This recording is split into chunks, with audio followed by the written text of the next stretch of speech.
And I'm using the terms good and morning very liberally here because the weather, again, rain, I mean, it's not downpouring, but it's rain and it's cold out. Another wonderful, beautiful combination here in the state of Pennsylvania. If they say April showers bring May flowers, then I am hoping the flowers of May are going to be outstanding. And by the way, that'd make a great band name. You see, Pennsylvania weather is very similar to my interactions with women. Their expectations are set so high, and then all of a sudden they're led to massive disappointment. But anyways, today is shoulder day, my friends. I'm just going to go to the fitness center because I think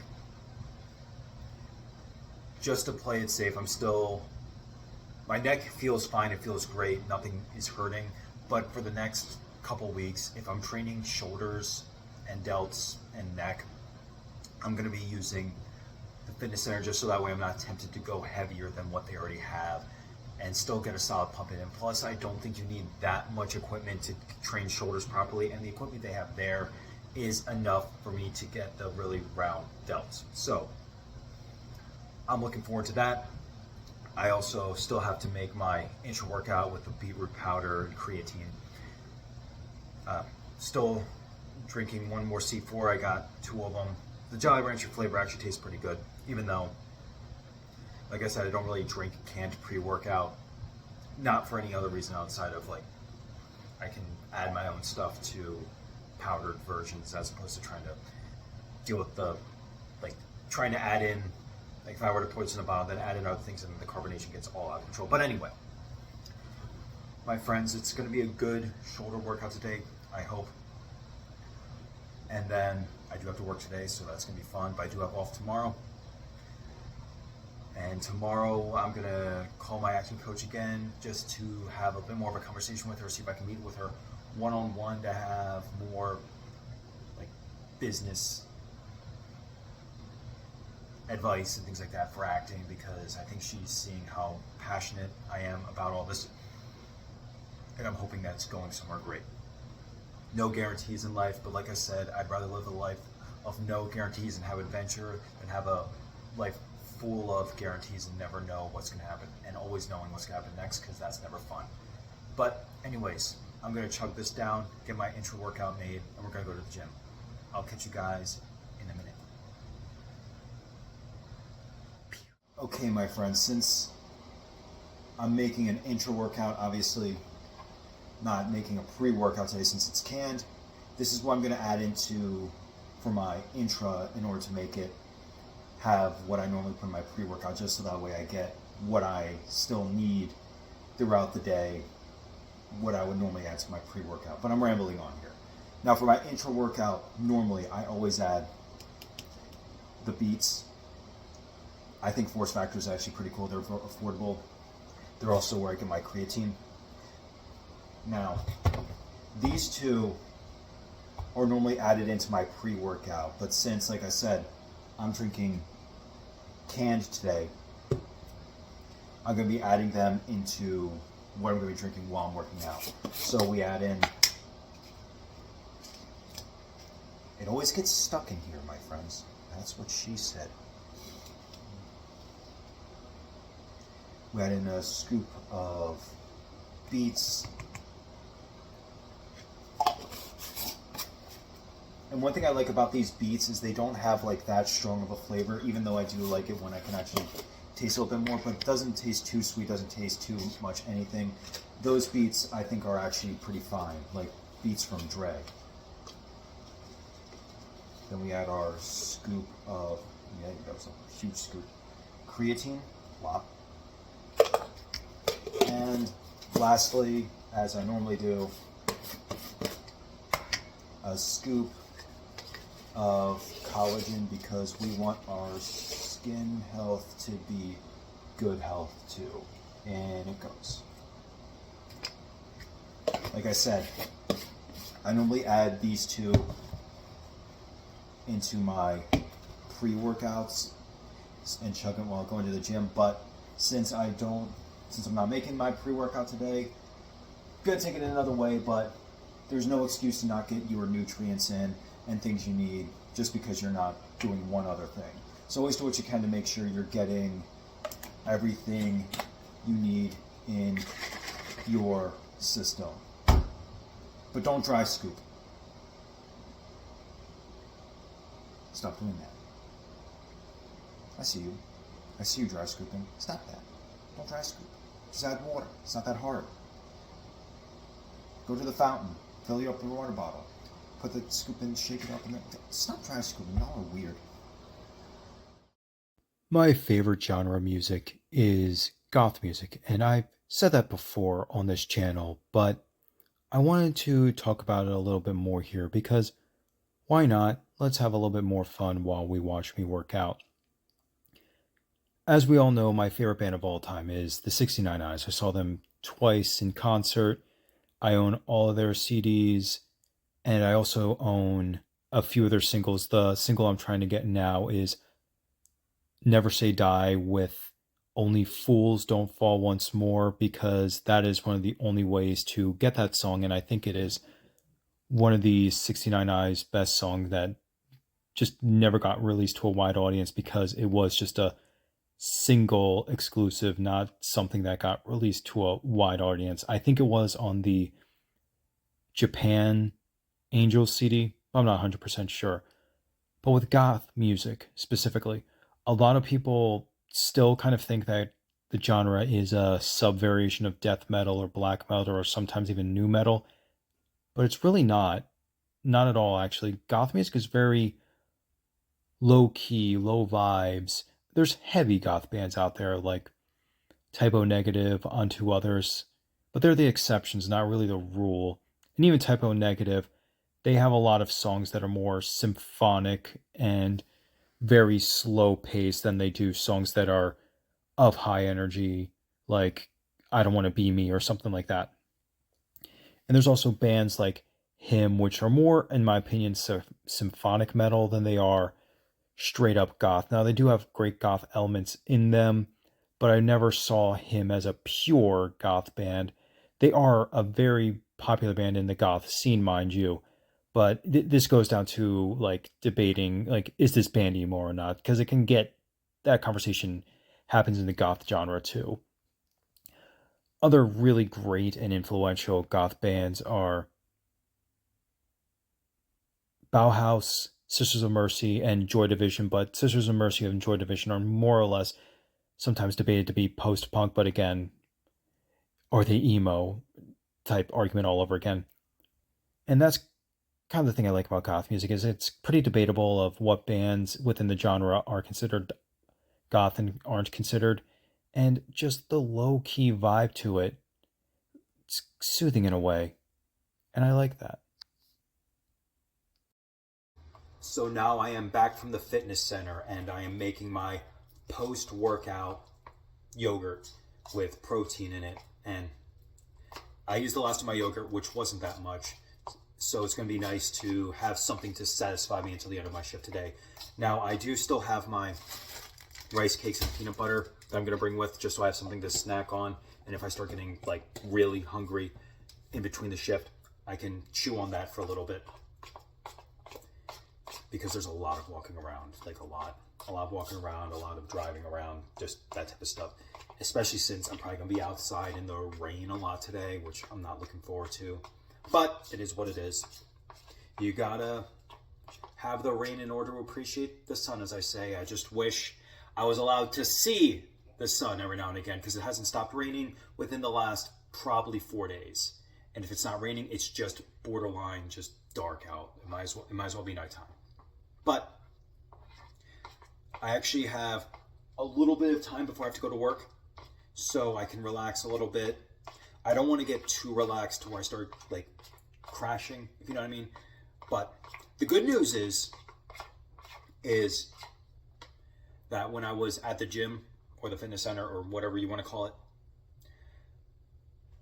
when I was checking myself in the mirror in the restroom, I was realizing, wow, I really am getting shredded, much more shredded now with my caloric deficit, and we'll see that picture now.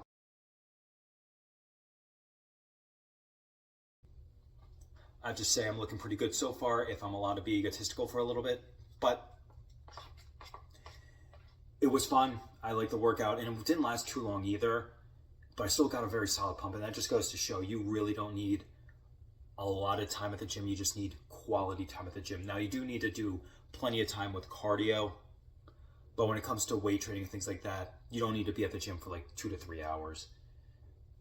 An hour and a half, maybe tops, but at a certain point, you're just doing junk reps. And like I said before, if I'm ever at the gym for a long period of time, it's because I just have fun at the gym. But I gotta get to work, so I can't be there all day.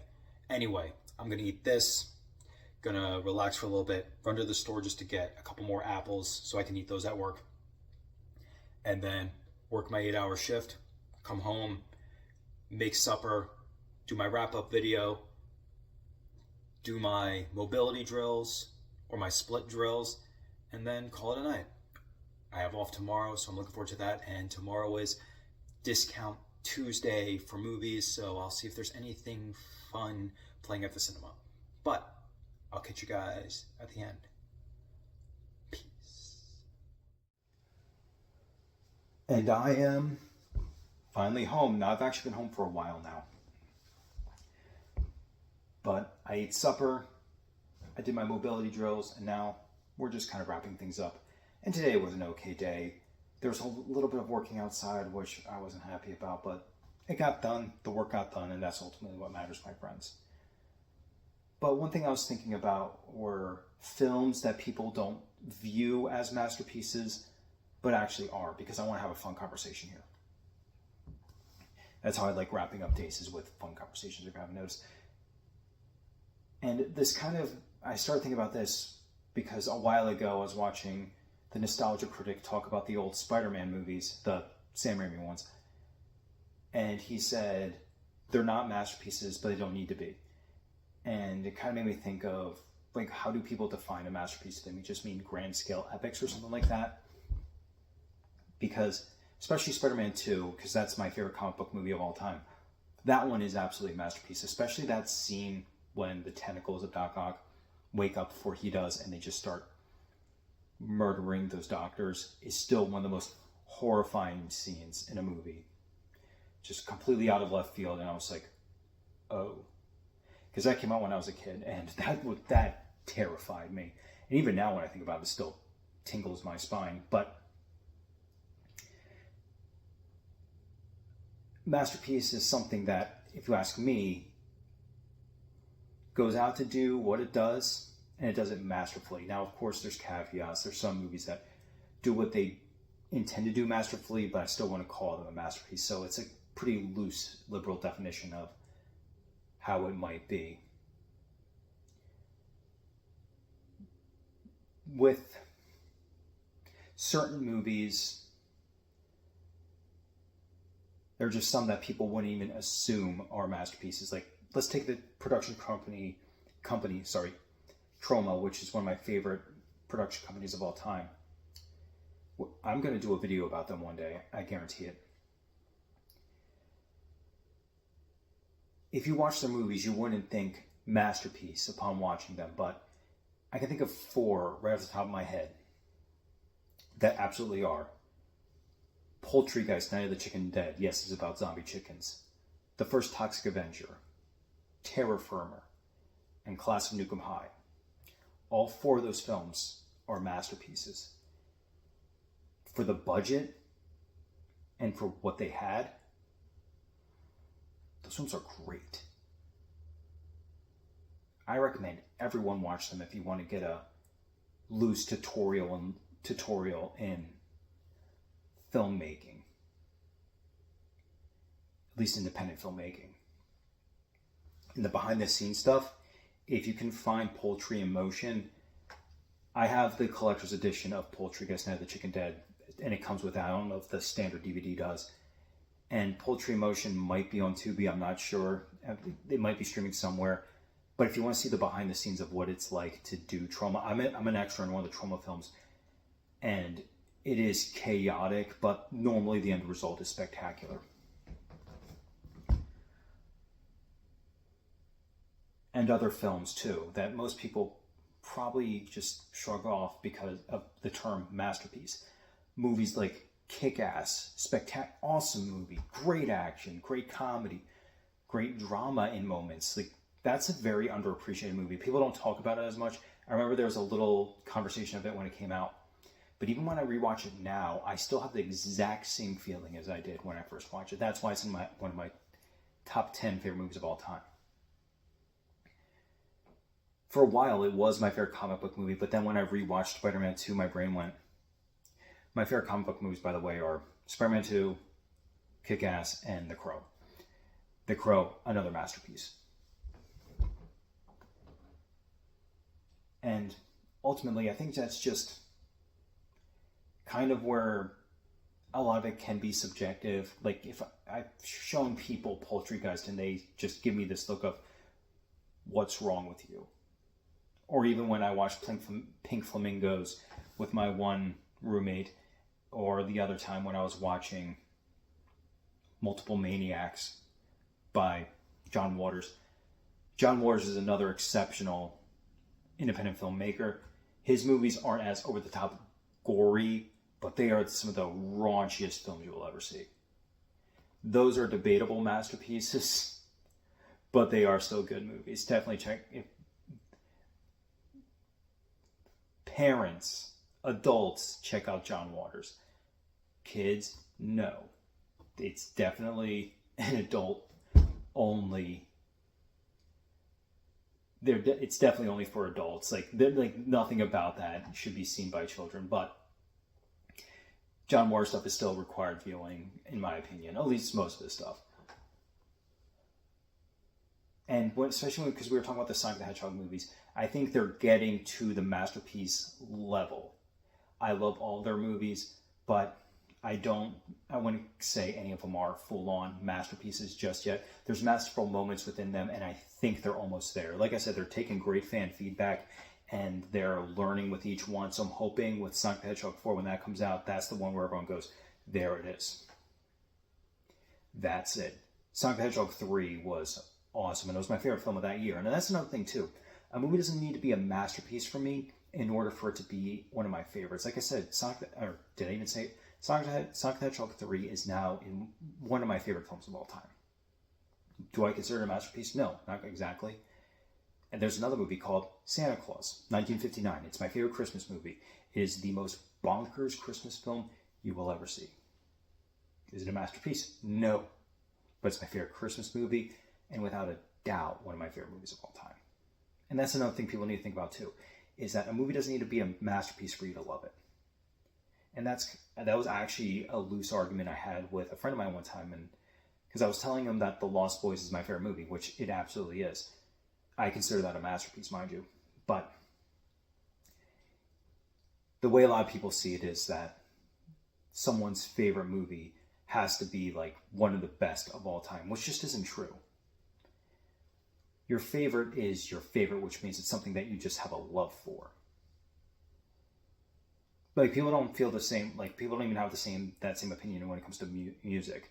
Because you'll ask people, who's your favorite band of all time? They'll say, some people will say Blink-182, some people will say Eminem, not a band, but you know what I mean. But when you ask people what they think the greatest band of all time is, some people will say the Beatles, Queen, Led Zeppelin, things like that. But when it comes to film, for whatever reason, people assume that if it's your favorite movie, you see it as one of the best movies ever made, which isn't true. It's a movie that you just know you love. Some of it's nostalgia bias, and some of it is just a movie you know you can watch over and over again and never get bored of it. Because there's a lot of movies that I think are spectacular films, exceptional pieces of work. But I would rarely watch them. One, because most of them are way too long. Like Lawrence of Arabia. I've seen it, I think, twice.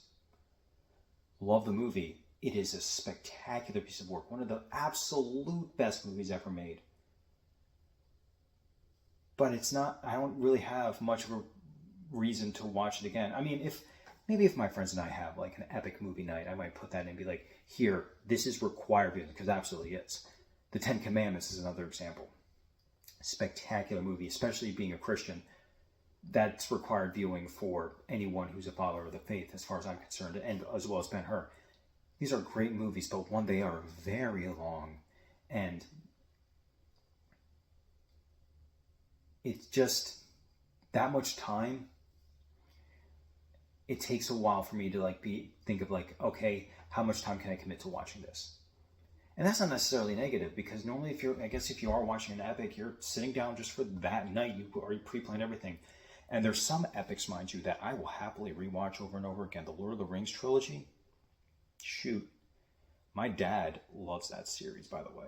It's just his favorite movie is Lord of the Rings. Similar to Jeremy Jones, what he said, his favorite movie is just Lord of the Rings, not Fellowship, Two Towers, Return of the King. Just Lord of the Rings. That's how my dad is too. And we watch that series over and over and over again. So there are examples of grand scale epics that are some of the best movies of all time that do have rewatch value. And a lot of that is because it has cool action in it. That is a big thing about it. So masterpieces. Obviously, they're movies that are great and spectacular, and the term is even subjective in and of itself. But a masterpiece doesn't have to be your favorite movie of all time either, like I said. And a masterpiece doesn't even have to be a grand scale epic. What it has to be, honestly, maybe I don't know. I have my own definition for it, but it's going to be different for everybody. Maybe one day I'll talk about my favorite movies of all time a little bit more. I'll think about that. Trauma and some of my favorite films of all time. 2 videos I need to get done. When will that be done? I don't know. Like I said, more often than not, these wrap-up videos of the sections of the video are more just to leave on a more fun note. So we'll see when I do those. Anyways, I think I got a call tonight. I'll catch you guys tomorrow. Peace.